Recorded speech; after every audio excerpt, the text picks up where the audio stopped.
What's up, Foundation? What's up, YouTube? Man, it's me, your big partner, Cartoon 5-3. Man, I'm back again, man. Story time. You know. I ain't gonna take no long time with this one, man. This story right here goes back to when I was in White. Now, you can see the title, and I know y'all probably try to wonder, well, what does YA have to do with what was going on with that title? Because you would think that this was a situation that would only take place in the prison system. Well, that was not 100% true. A lot of stuff that happened in prison as the years went by and it moved over into like the mid and late 80s. A lot of the stuff that happened in prison trickled down to YA. Yeah, it trickled down. It came on down because by then, a lot of the people that we were in YA with in the early 80s had got out, caught in other cases, and went on to prison. But now they still had, ties with the homies that was still in YA. And they would always write back, you know what I'm saying? And I remember a lot of times, man, when homies would leave and write back, and homies would be like, cuz, man, I just got a letter from such and such, man, where he at? Man, he in San Quentin, he in Soledad, he in Tracy, he here, he there, he here, he there. You know what I'm saying? We like, man, okay. And our little young minds in YA, we would be sitting there like, man, the homie made it to the big time. That's what's up. And for real, even though you probably would look at it today as a sick thinking, we really couldn't wait to catch up with him. You know what I'm saying? It was like a badge of honor, man. You know what I'm saying? Like, okay, because now, I'm not going to lie. In my generation, we couldn't wait to go to jail. You know what I'm saying? I'm just going to call the ball up, strike a strike. I know a lot of people are like, man, that's crazy. But that was the sickness of our community. That was the sickness of the way we grew up. That's what come. The name of my book is A Product of My Environment, because in the environment that we were raised up in the late 70s and early 80s, going to jail was like a rite of passage. We could not wait to get to juvenile hall. After that, we couldn't wait to get to camp or YA. After that, we really couldn't wait to get to prison. You feel what I'm saying? Yeah, it was one of them things. Take these ugly glasses off, man. I still ain't went and bought me no other ones yet. Them hurt my eyes, bump them glasses. But anyway, and that it is what it is. It was what it was. It's gonna be what it's gonna be, man. And that was the situation back then. Okay, so anyway, here it is, around 1983 or 84. 83, I think it was might have been somewhere in the late 83 or in early 2004. Early 19. It was either late 1983 or either early 1984, somewhere up in there. I think, yeah, if I can remember right. But anyway, wasn't no later than 84. So anyway, what had happened was, now, here it is. It was a lot of stuff during those times. Between the year of 1981 and 1984, I'm going to say between the year of 1981 and 1985, it was a lot of stuff going on in the California Department of Corrections, especially far as Crips were concerned. As far as Crips dealing with other groups and establishing certain organizations and, just building in there. They had finally got a toehold. I'm going to say they had finally, after all the oppression that they had to go through in the early 1970s from the BGF, by this time, we had a stronghold. We were dominant. We were the dominant group as far as blacks went. You feel what I'm saying? By the mid 1980s, Crips was unequaled as far as blacks went in the California prison system.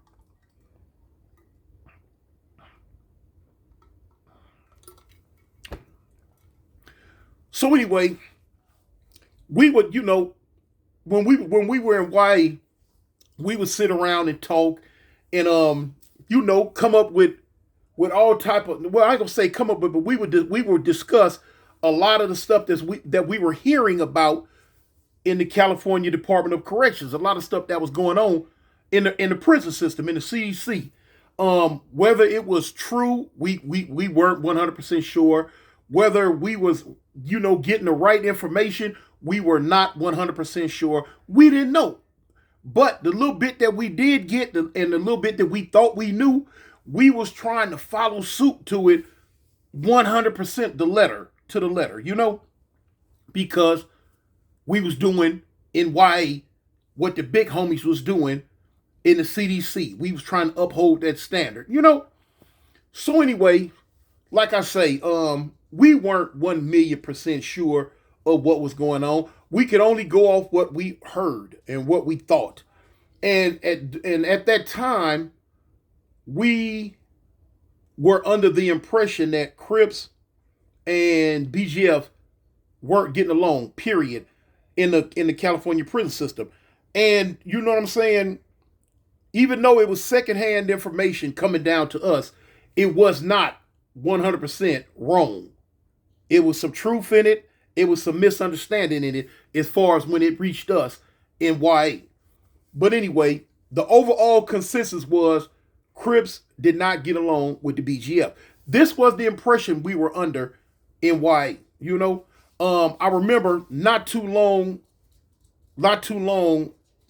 before this happened, I remember the homeboy Big Monster from A-Tray Gangster. He had paroled. He had left out and ended up catching another case and coming back and going to prison. At the time, I believe he was in San Quentin. So I'm thinking, was it 83 or it might have been 84. It might have been 1980. It might have been 1984 or 85. It was one of them because I know I got out. So it had to have been. I think it was 84, if I'm not mistaken. But I remember somebody in the that was in the lockup unit. I was on the lockup unit O&R. And I remember somebody in the lockup unit at O&R had got a letter from Monster. And he was letting all the homies read it. Like, man, look, man, I got a letter from Monster. Man, he in San Quentin. And we was all like, ooh. You know what I'm saying? Like, dang, ooh.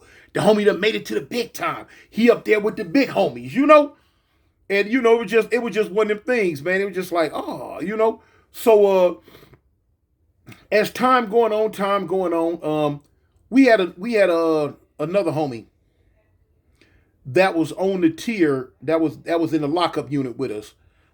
If I can remember, I think I remember him from being in the lockup in Paso Robles with me. I'm not 100% sure, but yeah, this was a guy that was on the tier with me in the lockup in O&R in YTS. I'm gonna say his name. I'm gonna say this cat's name. His nickname was Twilight. And at the time, Twilight was pushing 7-6 East Coast. He was from 7-6 East Coast, called him Twilight. Twilight, he was a rider. You know what I'm saying? He would get into stuff. He was always into something, was always in the lockup. You know what I'm saying? Just him. Just one of those troubled youths that we all were at that time. So anyway, Twilight was real political. He was real political. Even though he's a Crip, he was real political at a young age. At a young age, Twilight was real political. And he would get into it with the police a whole lot. I'm talking about he would get into it with them a lot. And, because of his attitude and the way he was, and he was deemed unfit for YA. You know what I'm saying? Basically, what had happened was, like I told you, what had almost happened to me. If you cut up enough in YA, especially if you at YTS was the last stop. For us, it was the last stop. For up north, Preston was the last stop. From any one of these institutions, if you kept cutting up to the point to where they like, man, you know what, man, forget this. He's out of here. That's when I was telling you about they would take you and they would send you to Tracy, DVI, Do Vocational Institute, the Gladiator School. They would send you there for like a 90-day, a 3 to 6 month evaluation, and they would check you out there. And if you got up there and you still went to cutting the food, they was like, okay, you on some grown man stuff, we gonna keep you. Or if you got up there and you just kick back, they shoot you back to YA. And boom. So this is what happened with Twilight. I remember the day he left. He left. They shot him. You know, if everybody found out that man, they sent man, they was talking to man. They sent Twilight to the pen, man. They sent Twilight to Tracy. So at this time, we all knew about the 3 to 6 month evaluation that people would get. Because like I say, I barely ducked it around that time myself. And so matter of fact, I had ducked it to the point to where if what I'm finna tell y'all would have took place, would nothing have beat me to Tracy except for the headlights on the bus. And you know, they'd have been like, "Oh no, you out of here," because they had a guy by the name of Rasnick. He was the head honcho over the California wide system. You know what I'm saying? And me and him had already had run-ins. So anyway, they had sent Twilight to Tracy for a 3 to 6 month evaluation. So as time went on, one day Twilight just popped back up. How long he was gone, I can't remember. Don't get me to lying.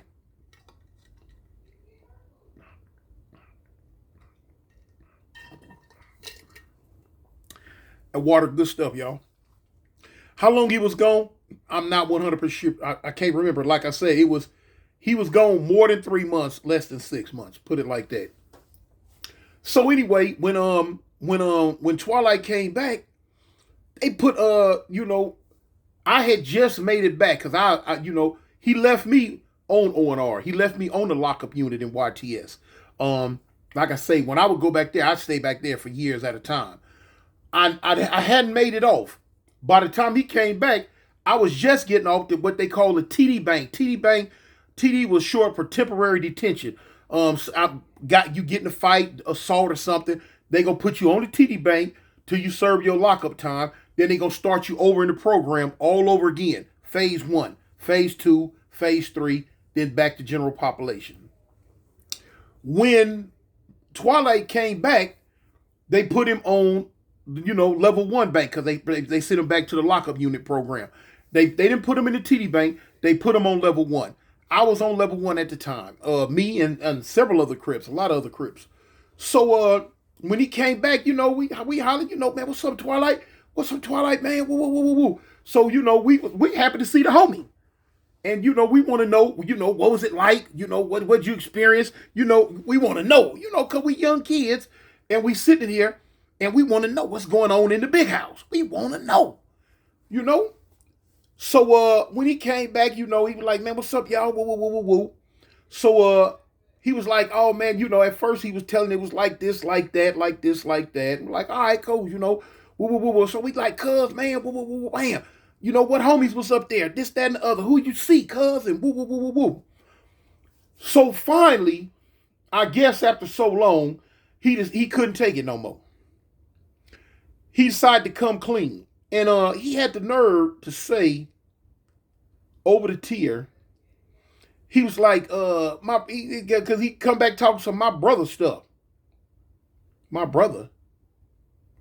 So he was like, man, my brother, man, if y'all don't mind, don't cuz me no more.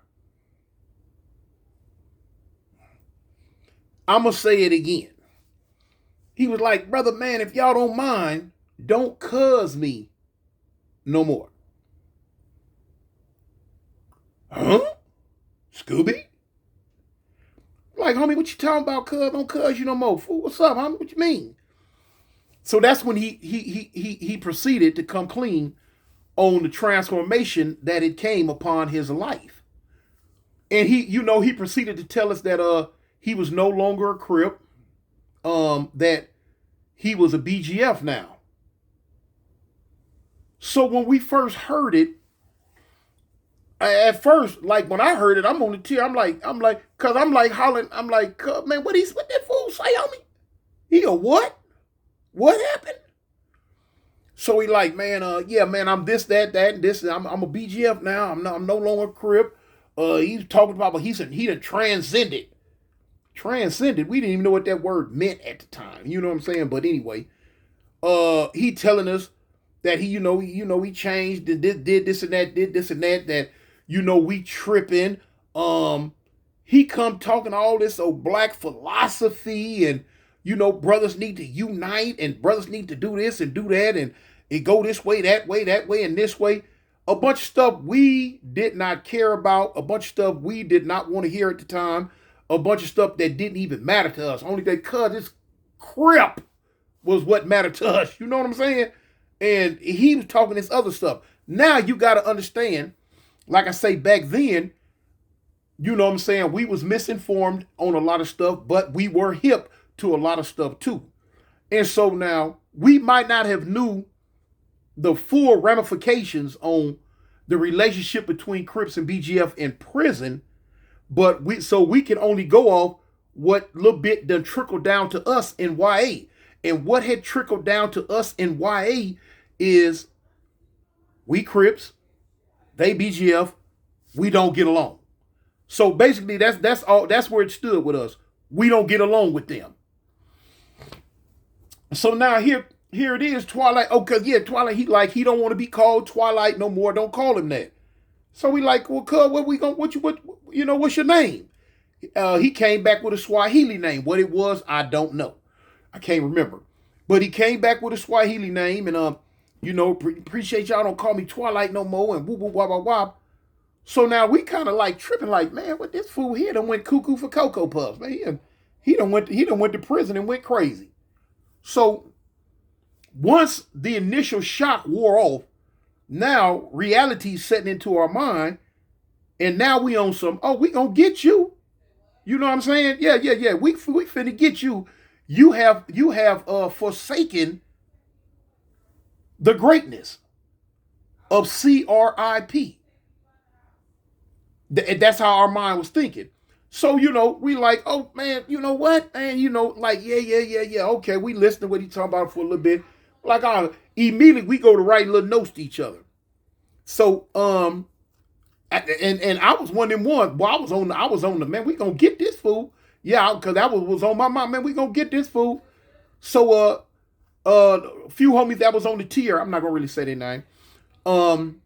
They was in agreement. They was like, yeah, cuz, we gonna get this fool, homie. You know what I'm saying? He done went up there and joined the enemy. So, he came down. He ain't finna be right here with us.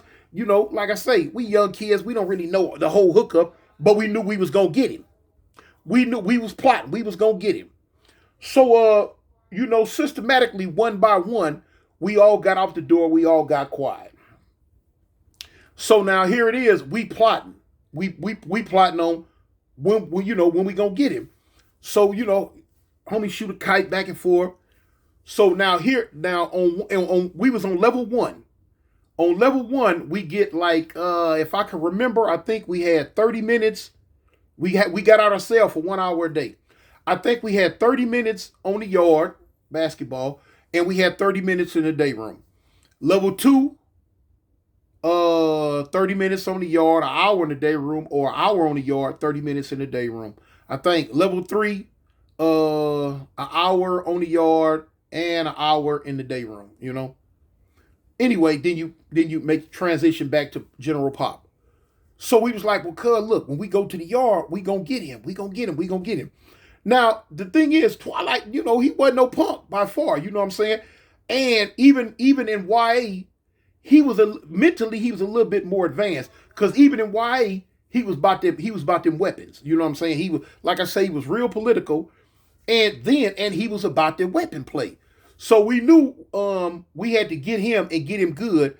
Because if we give him fair warning, or if he knew it was coming, he was gonna have a weapon. So we kites back and forth. And he was trying to talk a little bit, then he just got quiet too. Now you can tell when people shooting kites on the tier because you see the fish lines going. So now you can't, depending on what side of the hallway your cell is, you can't see this way to your left. You can't really see that much. But you can see out the crack, little bitty crack of the door to your right. Or you could come to your window and you can see down about a cell over on, the floor, down, up and down the tier a little bit. So you can see the kites flying and you can see where the kite's coming from. So I guess he peeped that it was a lot of kites coming in my cell, going out my cell, going to different cells. And he wasn't stupid, period. So I guess he ascertained that, we were secretly communicating about him. Because soon as he told us he was a BGF, we got quiet. Like, what? After the initial, man, why you do that? And man, what's wrong with you? Man, you do woo, woo, woo, wop, wop, wop. He knew we had a disdain for him and what he had went and became. So we got quiet. He talked a little bit more, then he got quiet. But now he peeping these kites going back and forth. So he took the initiative. He got on the door. He like, man, I remember he called my name. And he called a couple of other homies' names. He was like, man, I don't know what y'all think y'all plotting up or what y'all got going on. He say, but now, whatever y'all think y'all got plotting up and going on, it ain't gonna happen like that, man. I ain't playing with nobody. So one of the homies was like, cuz, what you talking about, fool, man? Ain't nobody saying nothing to you. So he went to holler, man, I'm not stupid. You know what I'm saying? Boom, boom, boom, boom, boom. I already know how y'all feel. This, that, and the other. But he was whooping though. He like, man, I don't care. I'm this, and this. And whoop, whoop, whop, whop, wham. So, since he went on and pulled the Band-Aid off the wound, shoot. I remember, because I got on the door, I'm like, well, cuz, check this out. This whoop, whoop, whoop killer. You know what I'm saying? I don't know, why you go do that, da, da, da, da, da, da, da. So basically, the declaration of war has been declared. The declaration of war has been declared. He know when these gates rack for us to go to the yard tomorrow, it's going down. It's going down. So, it kind of got away from us because we forgot that right down the hallway is the little cube where the police at, and they can hear any and everything that's being woofed up and down that hallway, especially if you hollering and screaming. So now they done peeped the back and forth. So the next day, when I get whatever they put in the logbook, when the next day when they start coming to the yard, they came to all our cells. Going to the yard, yeah. You going to the yard, yeah. You coming out, yeah. Up and down the tier, both sides. When they got to his cell, it was like, they didn't even stop. And he got on the door and asked him, man, what's up? And I remember one of the police, Mr. Johnson. I remember him telling him, no, you're not going to the yard right now. You're not going to the yard right now. So he wasn't never one of the ones. He wasn't never one of them ones to kind of like woof and hoop and holler through the door. And his name was Twilight, but I almost said his other name. His other nickname was TS or TX. I guess that was short for Twilight. I'm just guessing. But anyway, the police had already knew that if they let him on the yard, that we was going to attack. And so they didn't let him go. And they end up moving him. And I didn't see him no more for about 2 weeks. Yeah. About 2 weeks. And what had happened was we found out they end up putting him on the TD bank, the lockup bank. Then they end up letting him out and letting him go back to population. Now, we found that out a few days afterward. But now when he went to population, nothing really jumped off. Nothing didn't jump off. Nothing really jumped off. None jumped off. I remember because me and one or two other homies, we sent kites to the main line, letting fools know. But out there in the main line, people weren't tripping it. Homies wasn't tripping it. They like, boom, boom, boom. Of course, he had dudes out there, that was still from East Coast that he had grew up with. I don't know if they like, well, man, we ain't gonna trip it, blah, blah, blah, blah, blah. But, if he'd have stayed back there with us, he was gonna get a Puckenhead Deluxe. We was gonna move on him because we was under the impression we were supposed to. We was some young riders. When you hear that term, YA babies, man, them YA babies, boy, we followed suit on what the big homies in the prison system was doing and what the big homies in the prison system would send down to us and let us know. We was going to follow suit because we couldn't wait. We were soldiers. YA was a breeding ground for young soldiers. And we got our soldier on, homie. We got our soldier on to the fullest. But anyway, I never seen Twilight again. By the time I end up making it back to population, he had either went home or he had been shipped to another prison. Well, another white. But never seen him again. But yeah, man, that was a bullish dodge for him. You never know. It might have been a bullish dodge for us. Not sure. But anyway, you know, when you're young like that, you go and you hear certain stuff and you think you're doing the right thing, you're gonna do it. You're gonna do what you think you're supposed to do because this is how you've been trained. This is how you've been indoctrinated. You know what I'm saying? And we were trained and indoctrinated in that way. But anyway, man, that's just another story, man. Just tell y'all about it, man. Finna get up out of here, man. Peace, man. Remember, always, at any cost, stay above ground, man. Peace. I'm out. Cartoon 5-3, y'all. Foundation Nation for the win. Hey, you know what? I'm gonna say something I usually don't say. Man, hit the like button, hit that subscribe button, and one of the things, man, hit the share button. I know a lot of y'all has stopped sharing my videos to Facebook and stuff like that. Man, do your big partner a favor, man, and start sharing my videos to your Facebook page. We on the road to 100K. That's what I'm looking for. That's what I'm striving for, y'all, to get to 100K. So y'all help me out, man. Hit that subscribe button for your big partner. Peace. I'm out.